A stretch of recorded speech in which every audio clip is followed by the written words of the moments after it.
समर्थ गुरु ब्रह्मगिर महाराज की जय। गुरुदेव भगवान की कथा को आज आगे बढ़ाते हुए प्रारंभ कर रहे हैं। तो समाधि से जगने के बाद ब्रह्मगिर महाराज जी ने अपने अनुभव लालनाथ गिर महाराज जी और जगन्नाथ स्वामी जी से कहे। निर्गुण ब्रह्म का साक्षात्कार हुआ, चित्त की सारी उठापटक शांत हो गई, सारी इच्छाएं, सारे द्वंद्व शांत हो गए, मन पूर्ण ब्रह्म में आनंदित हो गया। ब्रह्म के अनुभव से सारा भय, सारा ताप दूर हो गया। ईश्वर घट के अंदर ही हैं और घट के बाहर भी हैं, और घट में ही अपने ओंकार है, बाहर भटकने की आवश्यकता नहीं है। तभी कबीरदास जी ने कहा है, ब्रह्मगिर महाराज ने कहा कि बाहर भटकने की आवश्यकता नहीं है, भगवान तो घट के अंदर है। तो वही बात कबीरदास जी अपने पद में लिखते हैं, मोको कहाँ ढूंढे रे बंधे, मैं तो तेरे पास में, ना मंदिर में ना मस्जिद में, ना काबे कैलाश में। मोको कहाँ ढूंढे रे बंधे, मैं तो तेरे पास में। आहा, अगर ये बात सत्य है कि अगर ईश्वर को कोई वास्तविक जानता है तो वो केवल महापुरुष लोग जानते हैं कि भगवान को कैसे पाया जा सकता है और भगवान को कैसे देखा जा सकता है। ये अनुभव केवल महात्माओं के पास है, ये कुंजी, ये चाबी उन्हीं के पास है। इसलिए उनके चरणों में दंडवत प्रणाम करते रहना चाहिए, उनके पास जाना चाहिए और बार बार अनुनय विनय करनी चाहिए। वो डांटे फटकारे, हमें भगा दे, अपमान करे, तिरस्कार कर दे, लेकिन संतों के पास जरूर जाना चाहिए। क्योंकि अगर आप अपना आत्म कल्याण करना चाहते हैं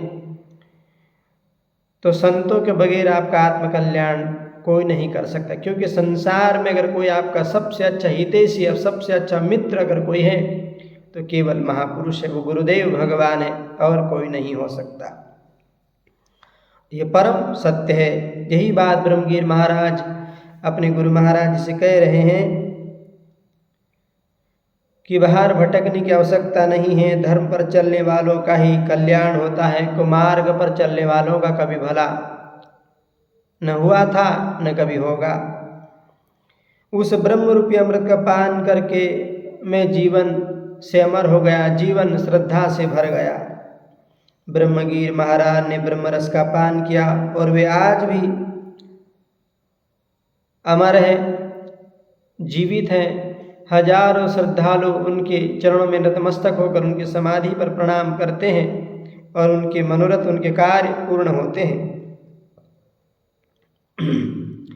नाम अमर होता है जग में भक्त और भगवान का। संसार में आप कितने भी अच्छे कार्य करें, लेकिन नाम अमर किसका होता है? भक्त और भगवान का। जो लोग सत्कार में लगे रहते हैं उन्हीं लोगों का नाम अमर होता है। तो बड़े बड़े राजा महाराजा आए, सब चले गए, लेकिन नाम अमर किसका हुआ? केवल भक्त और भगवान का।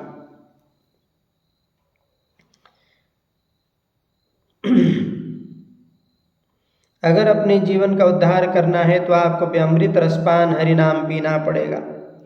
अमृत है हरि नाम जगत में, छोड़ विषय विष पीना क्या, हरि नाम नहीं तो जीना क्या। और इस ब्रह्मरस को पीने वाले विरले ही होते। यह मार्ग बहुत सूक्ष्म मार्ग है। कामी क्रोधी लालची इनसे भक्ति न होए, भक्ति करे कोई सूरमा, जाति वर्ण कुल खोए। ब्रह्मगिर महाराज बोल रहे हैं कि भक्ति करना कितना कठिन है। आप घंटों बैठ सकते हैं, घंटों बातें कर सकते हैं, घंटों घूम सकते हैं, घंटों सो सकते हैं, लेकिन आप भगवान का भजन घंटों नहीं कर सकते। आपका चित्त विचलित हो जाएगा। चित्तम चलम विचलम।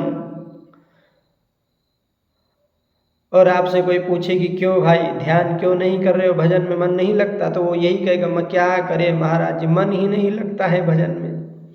तो भगवान की भक्ति कौन कर सकता है? कोई सूरमा, देशों को जीत सकता है व्यक्ति, विदेशों को जीत सकता है, लेकिन इंद्रजीत बनना सबसे ज़्यादा कठिन है। हमने माँ के गर्भ में ईश्वर से जो करार किया था, जो हमारी बातें हुई थी, कौल हुआ, तो सिद्धांत को ईश्वर का भजन करके निभाना चाहिए।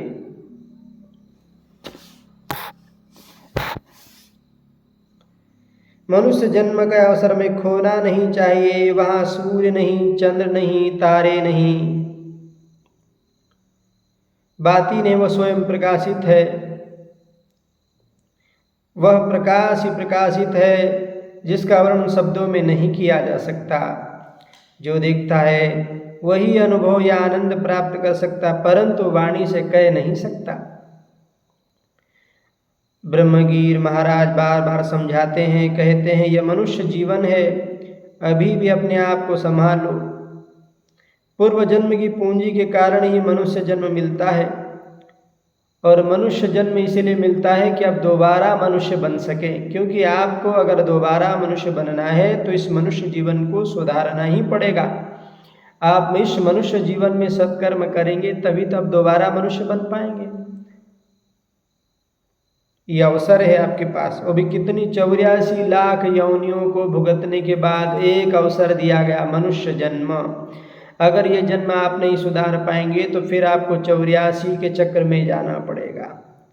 ये समझ लीजिए कि आपको 84 बार बिगड़ना पड़ेगा तब एक बार मनुष्य बनेंगे। तो भगवान ने 84 लाख योनि बनाई, तब एक चित्र ऐसा बना कि हाँ, ऐसा मेरा मनुष्य होना चाहिए।